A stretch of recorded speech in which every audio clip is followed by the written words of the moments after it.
Shalom. Koholo Yahweh Bahashem Yahushai Bahashem Raha Hakadash. Double honors to the apostles and elders of Great Millstone. Peace and salutations to the hopeful elect scattered throughout the four corners of the globe.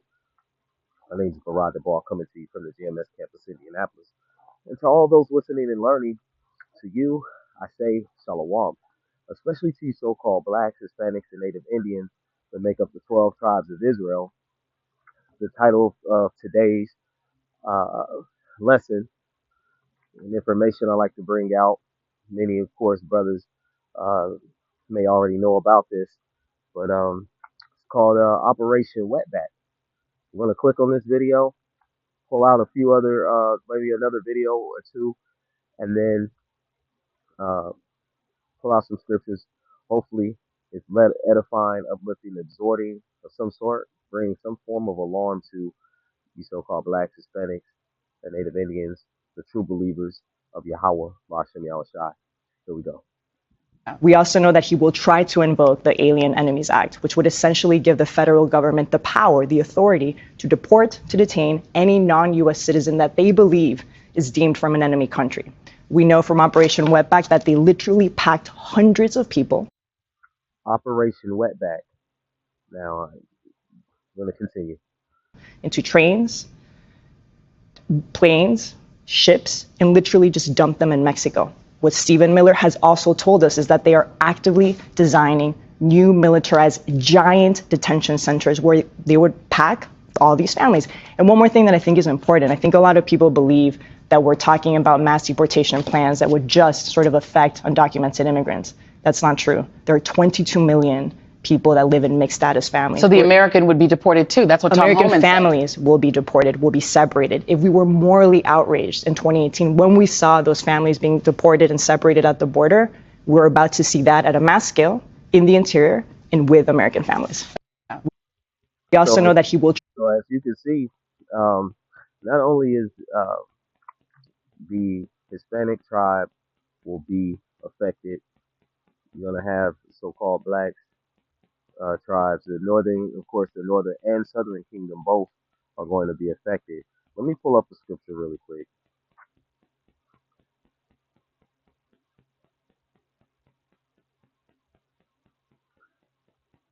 And of course, I have issues with the phone. Um,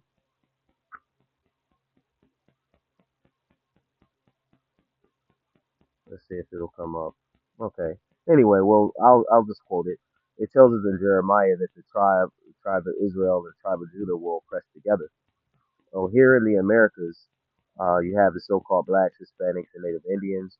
The natives, of course, had the land taken from them, and then you had Judah being brought in on chains off slave ships. Of course, the Northern Kingdom also were sent on ships as well, but um, we're at this time, oppressed together here in the Americas. She said Operation Wetback, and so I want to get this wetback.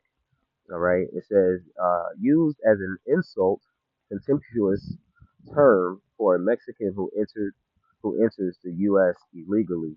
Okay, so we got the wetback, and then I got byword because actually, let me get the scripture. This is the book of Deuteronomy, chapter 28, verse 37. He says, shalt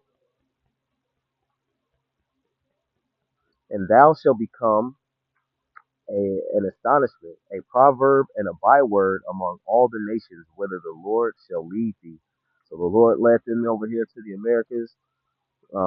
They, of course, a land in which they once been occupied and it was taken, but now they have this thing, Operation Wetback, to send them out of the land. All right, here's the byword. Byword, a word or phrase associated with some person or thing, characteristics, expression, typical greeting. All right, but the point I want to get is actually three. It says an object of general reproach, derision, and scorn. So this is not a good thing, to call, the native tribe of Israel a wetback. All right. You also have other words, bywords, wetback, pork monkey. You have should you have said niggas. You know, they just had terms, coon, stick, just to name. Of course, we know the the nigger. See, so these are things that are spoken about so-called you so-called blacks, Hispanics, and Native Indians, and then even black. You know, which actually is void of light. Okay, so we've been called everything but our true heritage, our true nationality, actually, which is the children of Israel. So here's what I found. This is history.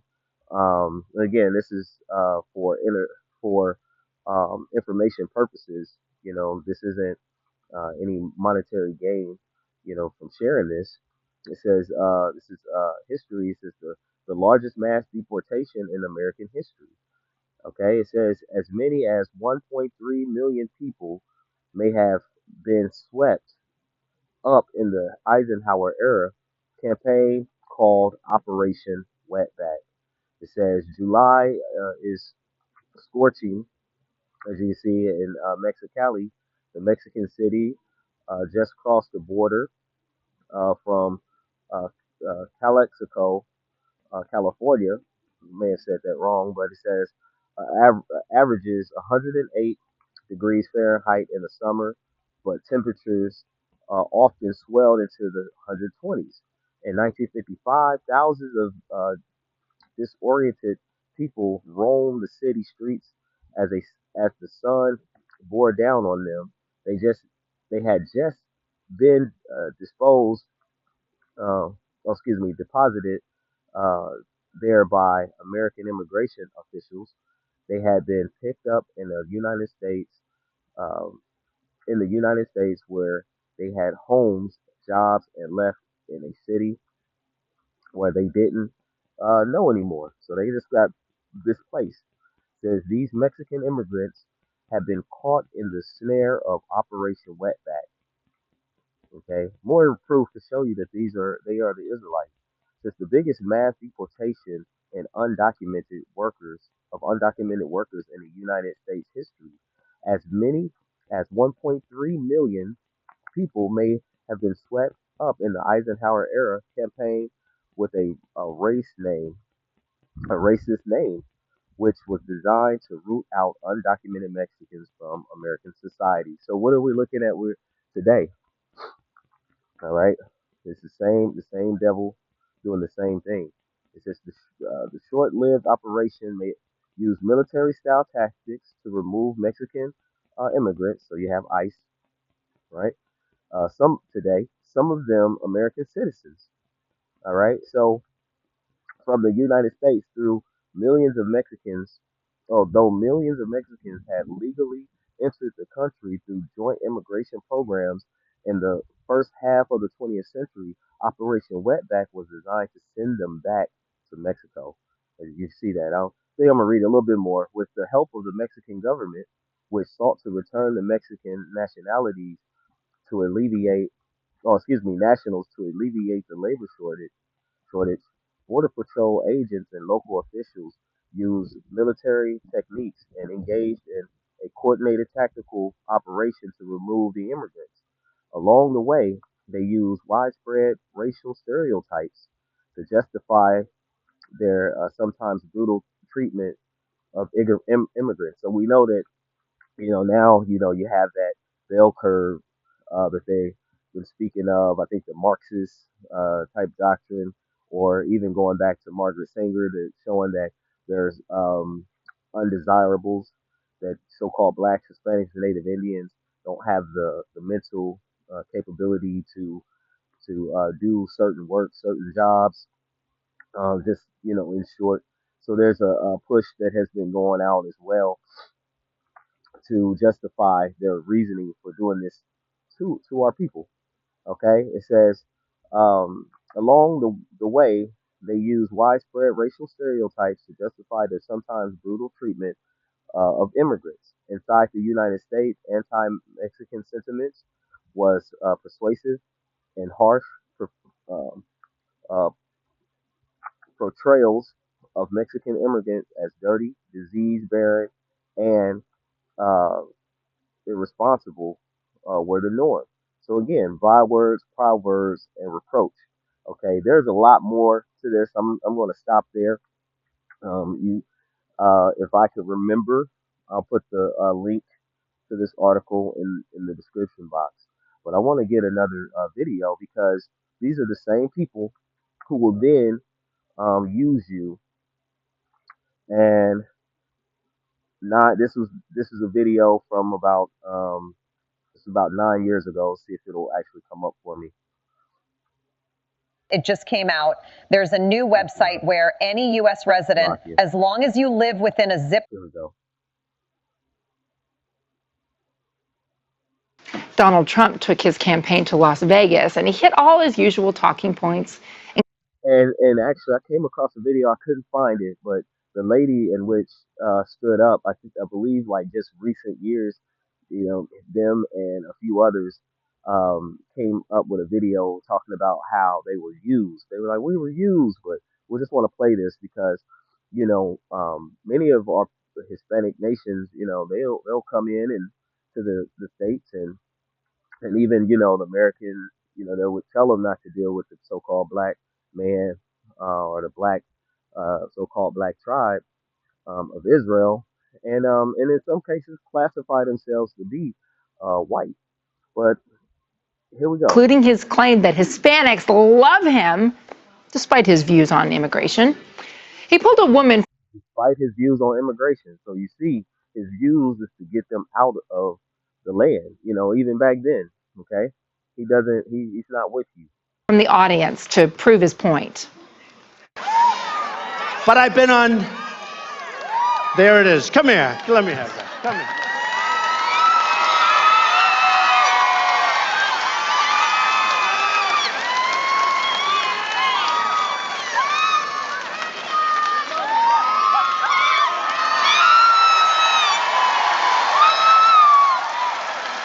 So let me say this. Where are you from? I'm from Colombia. Colombia. And is this a setup? Did I ever meet you before? Huh? I'm Hispanic and I vote for Mr. Trump. We vote for Mr. Trump. Yes, Mr. Trump. We love you. We love you. All the way to the White House. Now, after about 9 years, so this is funny.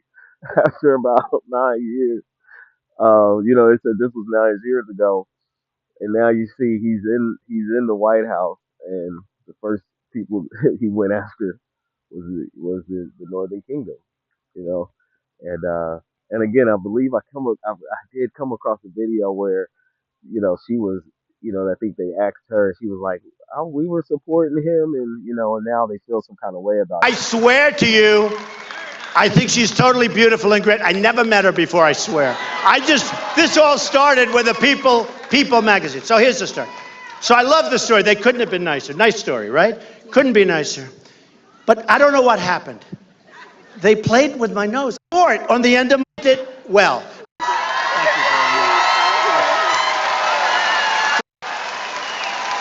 Remember Bob Barker? Yeah, people are very simple, they'll don't realize the things that are going on and how it's going to greatly affect them. Let me get this the scripture that came to mind. Scripture that I do have. Slocky, let me see. This is the book of. Um, Actually, before I do that, let's get this other video really quick because there's been this divide of the brethren, and there was one thing in which, I say the brethren, but the tribe, where it talks about in Proverbs the seven abominations of Proverbs 6 that that are completely, wicked in the eyesight of Yahweh Shai, and one of which, is he that soweth discord among brethren. So you have this big debate on, who are not the people and who are the people, and that, and that, Hispanics aren't trying to help the blacks, so-called blacks and so-called Hispanics, aren't trying to help, so-called blacks. And there's going to be a time, we're in that time of Jacob's trouble where he's they're going to eventually crack down on all the tribes. Okay, and so it's very important that we start to gear ourselves that much the more to cleave on to Yahweh Bashim Yahushai. So here's a video here. When Mr. Trump worked you to a no account. So all these good brothers right here was campaigning for Trump's campaign to get Mr. Trump back in the presidency. Mhm. And none of these dudes are on anything to do with his cabinet or his administration or anything. And one of them, one at the top, right there at the top, smiling, called that man daddy. Man, this is crazy work, nasty work, diabolical. Trump. Well, that's enough. He said one of them called him daddy, and just to show you how low our people will go to please the so-called white man. Let me see.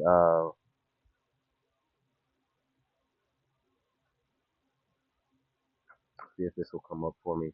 There's a scripture that just came to mind.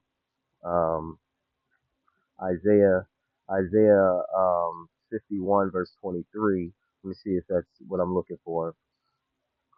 Isaiah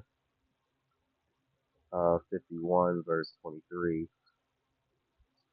KJV.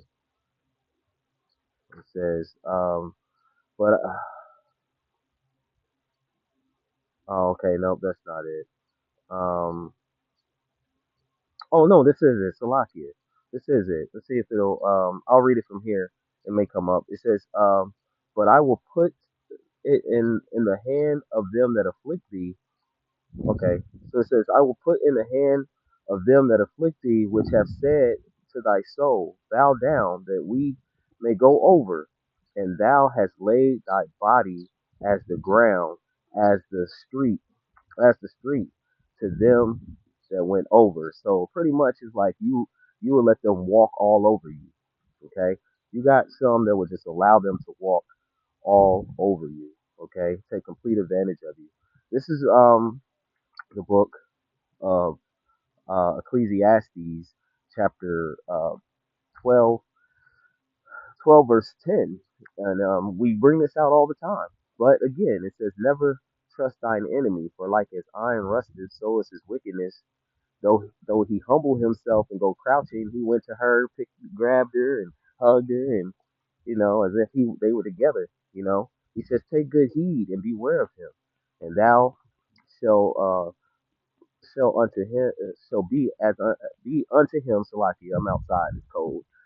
Shall be unto him as if thou hast wiped the looking glass, and thou shalt know that his rust hath not been altogether wiped away. So he's the same devil going back, the same nation is ruling over, going back as far, as even go further. But Eisenhower, pushed this mass deportation, and now he's in effect, several years later, pushing that same agenda. All right, he says, set him not by thee, lest when he has overthrown thee, he stand up in thy place. Neither let him sit at thy right hand, lest he seek to take thy seat, and thou at the last remember my words and be pricked therewith. Right? So the thing is, actually, I always think about the native tribes, who had the America, and when so-called white men came into the land, they made these agreements and treaties, and now look what's going on. They're on top. They've completely taken over. I wanted to get a point though a little bit further. This is verse 16. He says, "An enemy speaketh sweetly with his lips, but in his heart he imagines how to overthrow, how to throw thee into a pit." So you see how he's already looking at deportation, looking at internment camps, and the scriptures speaks on it, and of course our head apostles and elders, talks about it all the time. They've brought this out plenty of times to show that there's going to be these internment camps that people will be thrown into. Okay, these mass deportations and trying to figure out ways to put them. It's like, okay, well, it's going to take time for them to go into a certain country or to get them into a country, so we'll place them into these buildings, you know, and they'll just sit and wait, and we'll just deal with them how they see fit. But anyway, he says he will weep with his eyes, but if he find opportunity, he will not be satisfied with blood. So eventually, he's going to show who he really is. If if adversity come upon thee, thou shalt find him there first. So you see, he's the first one in the mix and all the things, right? It says the thief cometh not but to steal, kill, and destroy. All right. So when adversity comes, that's his thing. You know, he abhorred not evil. Okay, he loves evil. And he says, "Thou um shall find him there first, and though he pretend to help thee, yet shall he undermine thee." So he stood up before all the people, and there was another video like 40 seconds long where he was, Trump was like, "Yeah, I want to thank, the black community and the Hispanic community. Like I got your back. Like we're in this together." Speaking in those terms, but he completely undermined minded the people. He says, he will shake his head and clap his hands and whisper much and change his countenance. He completely changed his approach and how he's conducting himself with the people.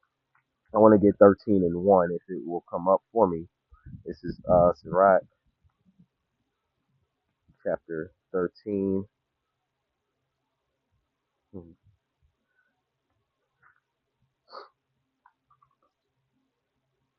Chapter 13, and it reads, "He that touches pith shall be defiled therewith, and he that hath fellowship with a proud man shall be likened unto him."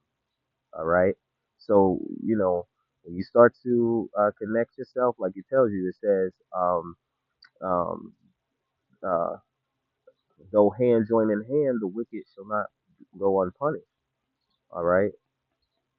So, let me see if we got one more. It says, brethren, not thyself. Let me see. Because I like, sometimes that'll throw me off how it reads. Let's see, KJV.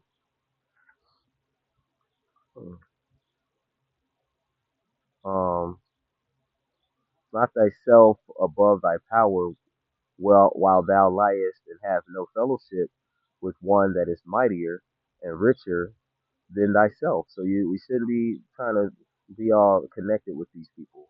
We know that they are completely evil. All right. I'm gonna leave it there. But as you can see, many people are being pricked, being affected by the choices that they made. The scriptures already told you about, and the prophets have already brought out, not voting and putting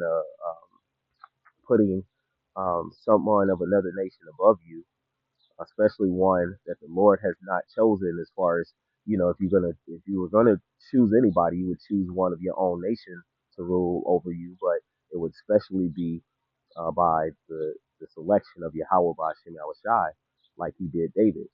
Okay, he anointed David to be the ruling